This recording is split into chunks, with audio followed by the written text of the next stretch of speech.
Good morning student, welcome to SM academy. और हम आपके लिए लेके आए हैं एक खूबसूरत मॉर्निंग का एक खूबसूरत सा क्वेश्चन मैथ का 10th क्लास का, जो कि बोर्ड में काफ़ी ज़्यादा इम्पोर्टेंट रहने वाला है। और क्वेश्चन कुछ इस प्रकार से है। Prove that a parallelogram circumscribing a circle is a rhombus. कोई पैरेललोग्राम है जिसने सर्कल को सर्कमस्क्राइब किया है। हमें ये प्रूव करना है कि वो पैरेललोग्राम क्या है, रोम्बस का है। इसके लिए हमें प्रॉपर्टीज़ पता होनी चाहिए पैरेललोग्राम की भी और रोम्बस की भी, कि क्या प्रॉपर्टी होती है। उसके अकॉर्डिंग हमारा ये क्वेश्चन चलेगा। और इन क्वेश्चंस में सबसे पहले जो इम्पोर्टेंट चीज़ होती है वो होता है इस क्वेश्चन का फिगर। तो आइए सबसे पहले हम स्टार्टिंग करते हैं फिगर से। तो पैरेललोग्राम है,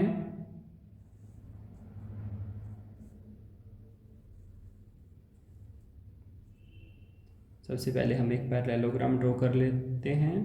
यहाँ पे हम रफ हैंड से, ये फ्री हैंड से इसको ड्रॉ कर रहे हैं, बट स्टूडेंट एग्ज़ाम में आपने प्रॉपर इसको पेंसिल से यहाँ पर ड्रॉ करना है। हम आपको क्वेश्चन का जस्ट एक आइडिया दे रहे हैं कि क्वेश्चन करना कैसे है। फिगर काफ़ी इंपॉर्टेंट रहता है, तो सबसे पहले फिगर आप क्या करेंगे, ड्रॉ कर लेंगे। Clear student? तो ये हम मान लेते हैं ये हमारा एक सर्कल है which is circumscribed in the parallelogram. Okay, ये parallelogram A B C D, और जिस जिस पॉइंट पे ये टच कर रहा है यहाँ पर इनकी भी हम नेमिंग कर देते हैं। ये हमने मान लिया ये पॉइंट हो गया पी, ये हो गया क्यू, ये हो गया हमारे पास आर, और ये हो गया हमारे पास एस, और सर्कल का सेंटर हम ले लेते हैं ओ। क्लियर? तो ये तो हो गया फिगर। स्टूडेंट, इन क्वेश्चंस में मैंने आपको पहले वीडियोस में भी ये बातें बताई हैं कि क्वेश्चन करने का एक ढंग होता है। क्वेश्चन में आपको कैसे रिप्रेजेंट करना है, कैसे प्रॉपर वे से आपको बताना चाहिए, और हमेशा पेपर इस ढंग से देना है आपको कि आप ये मान के चले कि जो भी पेपर को चेक करने वाला है हमने उसको बताना है। कई बच्चे यहीं पे ही गलती कर देते हैं, पेपर इस ढंग से करते हैं कि चलो अगला तो पता ही होगा, उसको तो पता, ऐसे नहीं सोचना होता कि भाई उसको तो पता ही होगा। क्लियर? आपको ये सोच के पेपर करना है कि हमने उसको सारी जानकारी देनी है। तो सबसे पहले हम क्या करेंगे स्टूडेंट, हम लिख लेंगे गिवन। कि क्वेश्चन में गिवन क्या है, हर क्वेश्चन में देखो कुछ ना कुछ बातें तो होती है जो गिवन होती है। अब हमें यहाँ पर गिवन क्या है, गिवन हमें ये है कि ए बी सी डी एक क्या है, इज पैरेललोग्राम। ये एक पैरेललोग्राम है। क्लियर? और पैरेललोग्राम है, इट मीन्स क्या हुआ, इससे हमें ये पता चल गया पैरेललोग्राम की प्रॉपर्टी क्या होती है, उसकी ऑपोजिट साइड इक्वल होती है। तो यानी कि एक तरीके से गिवन क्या हो गया, A B equals to C D, ये गिवन है, and B C equals to A D. Parallelogram की जो ऑपोजिट साइड्स होती है वो इक्वल होती है स्टूडेंट। क्लियर? अब दरअसल हमने प्रूफ क्या करना है, ये तो हो गया गिवन।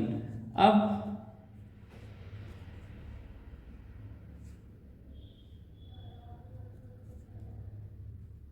हमें प्रूफ क्या करना है, हमें प्रूफ करना है कि जो पैरेललोग्राम है रोम्बस है। अब हमें ये पता होना चाहिए रोम्बस की प्रॉपर्टी क्या होती है। हम कैसे साबित कर देंगे कि भाई ये पैरेललोग्राम रोम्बस है।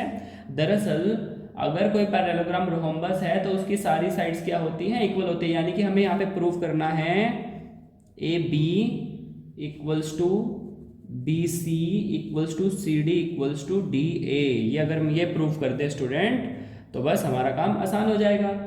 क्लियर? हमें ये भी पता लग गया गिवन क्या है। अब हमें ये भी पता लग गया हमें जाना किस दिशा में है, हमने प्रूफ क्या करना है। क्लियर? अब और क्या करें यहाँ पर, देखो सीधी सी बात है, सर्कल बना हुआ है। क्लियर? ये जो पॉइंट्स हो गए हमारे, यहाँ से जो साइड होगी जैसे बी पी, ये बी क्यू, ये सब क्या है, टेंजेंट्स है। क्लियर? अब हमारे पास और तो कोई रास्ता है नहीं इस क्वेश्चन को करने का। तो आइए हम अपनी एक सोच लगाकर क्या करते हैं, हम ये कह देते हैं, एक प्रॉपर्टी होती है tangents drawn from an external point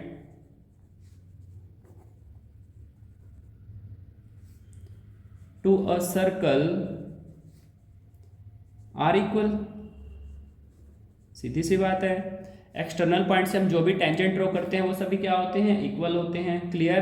अब इससे हो क्या गया, इससे हमारे पास आ गया बी पी बी क्यू, ये इक्वल आ गया, ये हमारी होगी फर्स्ट इक्वेशन।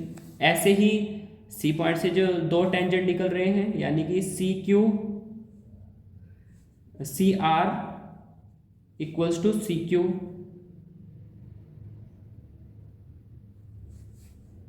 ये हमारी सेकंड आ गई। इसके बाद D R equals to D S, ये आ गई थर्ड।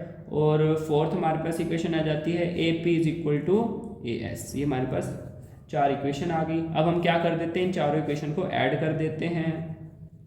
एडिंग 1 2 3 4, इन 4 इक्वेशन को अगर हम ऐड कर दें तो कैसे ऐड करेंगे हम, B P plus C are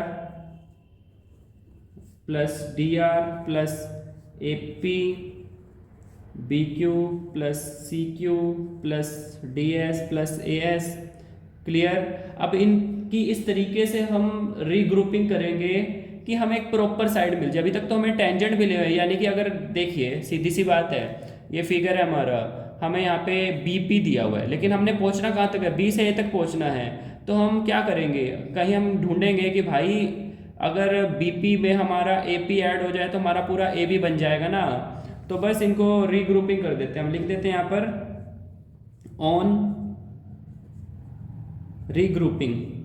regrouping करने पर क्या हुआ, बीपी के साथ आ गया एपी, ऐसे लिख लीजिए जिससे कि आसानी रहे। सीआर के साथ आ गया क्या, हमारे पास आ गया डीआर, पूरी प्रॉपर हमने साइड तैयार करनी है ना। बी क्यू के साथ आ गया हमारे पास क्या, सी क्यू, और डी एस के साथ आ गया क्या, ए एस। क्लियर। अब B P plus A P मिलके क्या बना देगा स्टूडेंट, ये ए बी बना देगा। सी आर और डी आर मिलके क्या बना देगा, सी डी बना देगा। ये हमारे पास बी सी बना देगा और ये हमारे पास ए डी बना देगा। क्लियर। अब स्टूडेंट क्या हो गया हमारे पास, A B plus C D equal to this. अब हमें याद है गिवन का अभी तक इस्तेमाल नहीं हुआ, कहीं ना कहीं तो इस्तेमाल होगा ही ना। तो ए बी सी डी के इक्वल है, यानी कि सी डी को मैं यहाँ पे ए बी रख सकता हूँ स्टूडेंट। तो A B plus A B हमारे पास क्या हो जाएगा, 2ab। ऐसे ही बी सी मेरा किसके इक्वल है, ए डी के इक्वल है। तो मैं यहाँ पर ए डी को बी सी रख कर क्या कर सकता हूँ, 2bc। तो 2 से 2 कैंसिल, ए बी मेरा किसके इक्वल आ गया, बी सी के इक्वल आ गया। क्लियर है स्टूडेंट। अब ए बी आ गया बी सी के equal, A B C D के इक्वल है, B C A D equal है। यानी कि यहाँ से हमें क्या पता चल गया, यहाँ से हमें स्टूडेंट ये पता लग गया कि हमारी चारों साइड्स क्या हैं, इक्वल हैं। तो यही हमको शो करना था, यानी कि A B equals to B C equals to C D equals to D A. तो हमारी all the 4 sides are equal. हम यहाँ पे मेंशन कर देंगे all the 4 side are equal, therefore parallelogram circumscribe the circle is a rhombus, that's it. Clear है student. तो हमें ये पता होना चाहिए मैथमेटिकली, ये तो एक जस्ट हमें ऐसे पेपर में स्टेटमेंट आ सकती है, लेकिन हमें मैथमेटिकली पता होना चाहिए कि हमने चीज़ों को कैसे रिप्रेजेंट करना है, कैसे लिखना है। अब जिस बच्चे को यही नहीं पता कि भाई रोम्बस की चारों साइड इक्वल होती है तो वो तो क्वेश्चन को करेगा कैसे। जिसको ये नहीं पता पैरेललोग्राम के ऑपोजिट साइड जो होती हैं वो इक्वल होती हैं, तो वो फिर कैसे कर पाएगा इस क्वेश्चन को। तो इसलिए बेसिक प्रॉपर्टी पता और क्वेश्चन को अपना आगे मूव करते रहो। और ये थोड़ा सा सोच के चलो कि भाई हमने अपने जो हमने प्रूफ करना है, हमने उस दिशा में जाना है, उस दिशा में हम कैसे जाएंगे। क्लियर। तो ये क्वेश्चन थोड़ा सा प्रैक्टिस भी करनी पड़ती है और थोड़ा सा अपना माइंड में भी एक वो होना चाहिए कि भाई नेक्स्ट हमारा स्टेप क्या होना चाहिए कि हम अपने इस तरीके से यहाँ पर पहुँच जाए। क्लियर है स्टूडेंट। तो यह हमारे पास एक बहुत ही अच्छा क्वेश्चन था। यहाँ पे आपको कुछ प्रॉपर्टीज भी क्लियर होगी। देखो यहाँ पे हमें पैरेललोग्राम की प्रॉपर्टीज भी लगी है, जो कि जिससे हमने गिवन को उठाया। हमें रोम्बस की प्रॉपर्टी लगी जो हमें प्रूफ की तरफ जाना था, और हमें यहाँ पे सर्कल की भी प्रॉपर्टी लगी है कि भाई किसी कॉमन पॉइंट से जो हम 2 टेंजेंट ड्रॉ करते हैं वो इक्वल होते हैं। तो ये ऐसे कॉम्बो क्वेश्चन है एक तरीके से ये। क्लियर। जिसमें मतलब कि काफ़ी सारे कंसेप्ट लग जाते हैं। Okay student, thank you student. तो कैसा लगा आपको हमारा ये वीडियो, लाइक कीजिए, सब्सक्राइब कीजिए और अपने दोस्तों के साथ शेयर ज़रूर कीजिए, ताकि मैथ के एग्ज़ाम से पहले काफ़ी स्टूडेंट्स अपने कंसेप्ट्स को क्लियर कर सके। Okay, thank you student.